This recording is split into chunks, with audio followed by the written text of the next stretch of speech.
See, what's happening in Egypt is in search of political freedom, which happened here 65 years ago when the English were ruling the country. At that time, youth came out on the streets for the freedom struggle, a very unique freedom struggle in India, a peaceful movement, you know. Nowhere else it has happened so peacefully. It was led by Mahatma Gandhi and it happened at that time. But that's no more the issue now. So the situation in Egypt and in India, it's very, very different. Well, both are ancient cultures, that's common, but other than that, it's very different because here we have maintained our ancientness.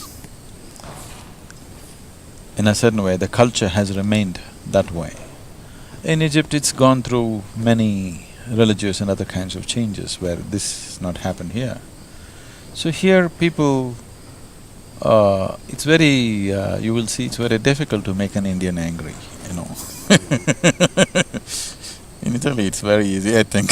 Yeah, very easy. In Egypt, they're fighting for liberation or they're looking for political and other kinds of freedom. In India, there's absolute political freedom that way.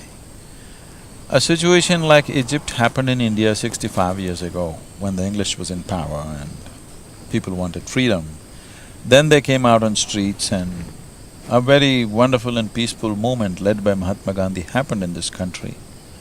It's an incredible moment for a country of this size, the way it was conducted. It was a tremendous moment at that time. But that is past and that generation is gone, actually. Indians don't think like that anymore. The idea of slavery is not there in their head anymore because that generation which fought for freedom and that's mostly past. The new generation, this is already the third generation from there, which is the youth today. So today the youth's aspiration is, there's enormous economic possibility. In India, education is generally widespread, except in certain rural communities where it's a problem. Otherwise, generally, there are very good education opportunities for people.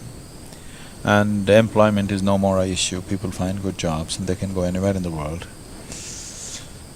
So, the people who come here to the ashram are not in search of that kind of freedom. They are looking for an inner liberation because only when people are reasonably well-to-do, they realize that the bondage is not from outside. The real struggles are from within. When the outside is tough, we believe all the problems are outside. Once the outside becomes conducive, you realize you still have your problems. So it's only in at least a certain level of affluence that the inner seeking begins for a human being, because otherwise his time and his energies are fully engaged in survival process. Only when survival process is reasonably settled, the inner pursuit begins. That way, India is a unique culture that even people who are in minimal survival mode also search for the inner liberation because the culture is soaked in this. See, the beauty of this culture is just this. That means, if you're born in this culture, you're supposed to be a natural seeker. A seeker means, what it means is, you're seeking truth, the ultimate truth of nature. Well, the Vedas have already said it, the Gita has said it, Bible has said it, any number of scriptures have said it, any number of sages and saints have said it. Messiahs and sons of gods have been born in this country in, many dozens of them. But though all of them have said it, the individual has the right to seek. He need not accept anything that anybody has said. We respect all of them, we revere all of them for who they were. But for me, I have to seek. I will not go by what Rama said or Krishna said or Buddha said. I have to seek and know for myself. So here the culture is that of seeking.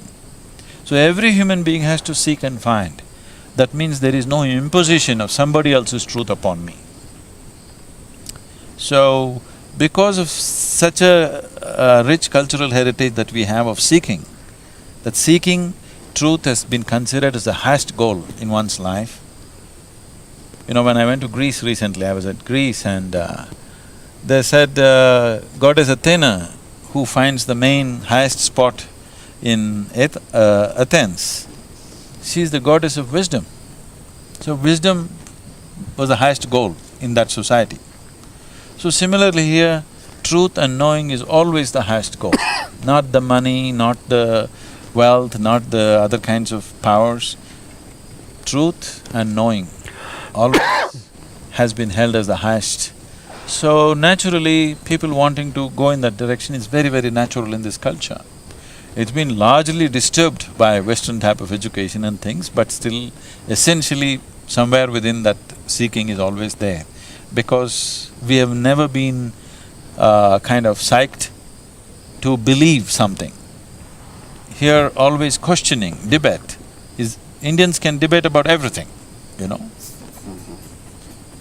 So, just about everything, about the very existence of God, you can sit in a temple and debate about it. You can sit in a temple and debate about the existence of God, nobody will persecute you. There is no such thing as a heretic in this country. You can ask most fundamental questions and you can seek truth.